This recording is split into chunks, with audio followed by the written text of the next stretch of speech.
And now viewers are moving ahead to news coming in from Mumbai.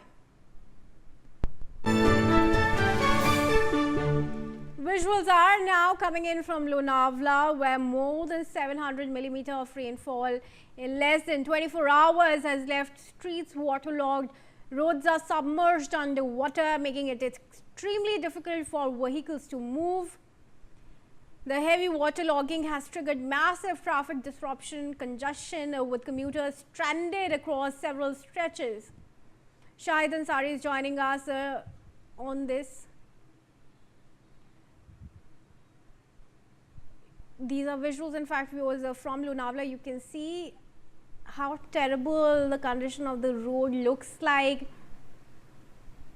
Waterfalls are also in full flow, and the roads are completely flooded, hardly making the road look like a road. It appears to be a river at this point in time. The visuals that are coming in, vehicles still continue to ply. However, Lonavala has submerged.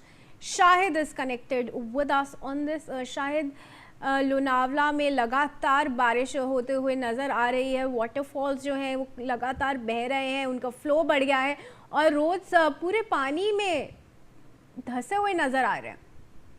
जी बिल्कुल, क्योंकि महाराष्ट्र का लोनावला और खंडाला ये दोनों पहाड़ी इलाके हैं और घाट वाले इलाके हैं. दो तरफ है कि लोनावला के इस तरफ है, दो तरफ है कि लोनावला के इस तरफ यानी मुंबई की तरफ ज़्यादा बारिश होती है, जबकि दूसरी तरफ देखेंगे तो उधर कम होती है. इस तरफ जो है आपको मैं बता दूं कि तेज़ बारिश की वजह से जो बुशी डैम है वहाँ पे भी जो है लोगों को मना किया गया है, क्योंकि पहाड़ों से गिरने वाला पानी है वो बहुत फोर्स में बाहर निकल रहा है. और आपको याद होगा कि बुशी डैम में 2 साल पहले ही बुशी डैम में जो है एक ही परिवार के कई लोगों की मौत भी हो गई थी.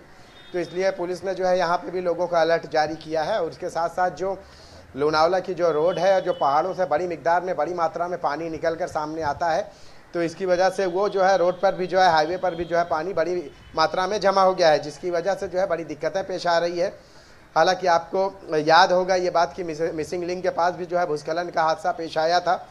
तो इन दिनों जो है घाट वाले जो एरिया होते हैं यहाँ पे पहाड़ों में तेज़ जो है पानी और तेज़ कटाव के साथ जो है पहाड़ों की मिट्टी और पत्थर भी जो है रोड की तरफ आते हैं. तो अक्सर के जो है जाम होने की वजह से पानी निकासी का भी कोई ज़रिया नहीं रहता. फिर उसके बाद जो है यही तकलीफ़ें जो है दूसरों पर आती है, क्योंकि ये मुंबई और पुणे को जो है जोड़ने वाला एकमात्र ऐसा जो है हाईवे है जो है बहुत ही कम समय में और अच्छा जो है बहुत ही कम समय में जो है एक साथ जो है लंबा है. और एक बहुत ही कम समय में 90 किलोमीटर का ये हाईवे जो है बहुत ही कम समय में लोगों को मुंबई से पुणे और पुणे से मुंबई पहुँचा देता है. लेकिन जब बारिश हुई और बारिश के बाद जब ये हालात रहे हैं तो लोगों को बड़ी दिक्कतें पेश आ रही हैं, क्योंकि यहाँ से गुजरने के लिए जो है लंबा लोगों को वेट करना पड़ा, लंबा इंतज़ार करना पड़ा. आसपास के जो इलाके हैं उनमें भी जो है पानी की तबाही की वजह से जो फूड प्लाजा वगैरह है यहाँ पे भी जो है भारी जो है मात्रा में पानी जमा हुआ, जिसकी वजह से लोगों को बड़ी दिक्कतें फेस करनी पड़ी. जी शायद बने रहे हमारे साथ viewers. We are also now getting in visuals from parts of Mumbai. Visuals are coming in from Gateway of India, where heavy rainfall and strong winds continue to batter the city. Downpour has reduced visibility to around 50 meters, with gusty winds and intense rainfall affecting normal movement in the area. Shahid is with us on this as well. Shahid, Gateway of India से visuals आ रहे हैं. Marine drive पे located है gateway of India और visibility काफ़ी कम नज़र आ रही है.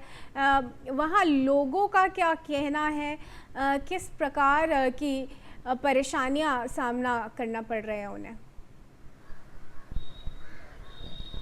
जी, सबसे पहले मैं आपको बता दूं कि मौसम विभाग ने और बीएमसी ने सभी कोस्टल इलाकों को जो है अलर्ट जारी किया है. उनमें ये जगह भी शामिल है. मुंबई, रायगढ़, रत्नागिरी, पालघर, वसई, ये सभी कोस्टल इलाके हैं. और यही वजह है कि आने वाले 72 घंटों के लिए जो अलर्ट जारी किया गया है, तो उनमें से ये इलाके जो है ज़्यादा इफेक्टेड होंगे. इनमें बारिश का ज़्यादा असर पड़ता है. समुद्र की बात है, गेटवे ऑफ इंडिया समुद्र के किनारे है और अरब सागर में सुबह से ही जो है ऊंची लहरें उठ रही थी. और आज की बात करें हाई टाइड की, तो शाम 5:14 का समय मुकर्रर किया गया है हाई टाइड के लिए, जिसमें 4 से 5 फीट जो है, माफ़ कीजिएगा, 4 से 5 फीट की जो ऊंची लहरें हैं वो समुद्र में उठने वाली हैं. जो टेलीविज़न स्क्रीन पर आप देख रहे हैं यहाँ पे भी जो है कुछ ऐसा ही मंजर है जब तेज़ हवाओं के साथ जो है ये तूफ़ानी लहरें जो है और समुद्र में अपने उफान पर है, तूफ़ानी लहरें उठ रही हैं। Gateway of India, marine drive और दूसरी जगहों पर जो है इसी तरह से तेज़ जो लहरें हैं वो उठ रही हैं, जिसकी वजह से जो है बड़ी दिक्कतों का सामना करना पड़ रहा है। हालांकि आपको मैं बता दूं कि मरीन ड्राइव पर, गेटवे ऑफ इंडिया पर, रायगढ़, रत्नागिरी, वसई, जितने भी कोस्टल इलाके हैं, इन सभी जगहों पर जो है पुलिस की तैनाती है। और जब तक ऊंची लहरें और तेज़ हवाओं के साथ जो लहरें हैं, इसको लेकर सभी को जो है मना किया जा रहा है कि वो समुद्र के किनारे ना जाएं, क्योंकि कभी भी ये हादसे का या जानलेवा साबित हो सकती हैं।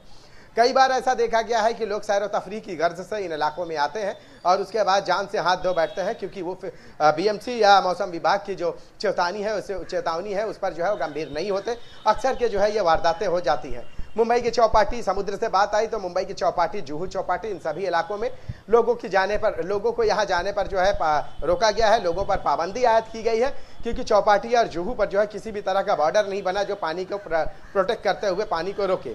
यही वजह है कि यहाँ लोग जब जाते हैं तो समुद्र में जो है पैर डाल कर बैठते हैं, समुद्र के किनारे बैठते हैं। तो ऐसे समय में जब हाई अलर्ट हो और अलर्ट जारी हो, समुद्र में ऊंची लहरें हो, समुद्र अपने उफान पर है, तो ऐसे समय में इन सभी जो जगह है, जो सभी जो घूमने फिरने की जगह है जहाँ लोग सैर व तफरीह की गर्ज से आते हैं, इन सभी जगहों को बंद कर दिया गया है। जी शायद, धन्यवाद आपका।